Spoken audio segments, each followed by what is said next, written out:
प्रमाण होत नाही, त्यामुळे ते लसीकरण करणं पहिलं गरजेचं आहे. आणि गावामध्ये आपण काय करतो, प्रत्येक शेळी काही 5 बोकडा असतो, 30 बोकडा आपण इंबिडिंग होत जातो.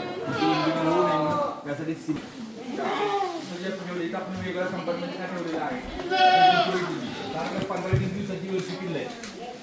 दिसायला जेव्हा पण 15-20 दिवसाची पिल्लं आहे. इथं जर बघितलं या साईडला पूर्ण तिथं प्रत्येक जनावर आपण वेगवेगळ्या कंपार्टमेंट ठेवले. मग त्याच्यामध्ये काय ठेवलेत कंपार्टमेंट, सगळी भाकड जनावरं, गाभण जनावर, वेलेल जनावर एकाच गाळ्यात ठेवली जात नाही. इथं प्रत्येक जनावर वेगळं कंपार्टमेंट ठेवलं. जसं गाभण शेळ्या, वेलेल शेळ्या, भाकड शेळ्या, 0-3 महिन्याची पिल्लं, 3 ते 6 महिन्याची पिल्लं, हे त्याचं ग्रुपिंगमध्ये केलं जातं.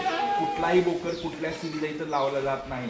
जसं प्रत्येक शेळ्यांच्या कानामध्ये जे बिल्लं दिसतंय, त्या कानामध्ये बिल्लामध्ये काय केलंय, प्रत्येक जनावरांचं रेकॉर्ड ठेवलंय. त्याची आई कोण, बाप कोण, आजी कोण, आजोबा कोण, त्या लसीकरण कधी गेलं हे सर्व तिच्या कानाच्या बिल्ल्यावर तुम्हाला कळतं. मग ती कधी पिढ्या ब्रिडिंग कधी करायचं आहे सगळं तुम्हाला त्याच्यावर डिटेल्समध्ये आहे.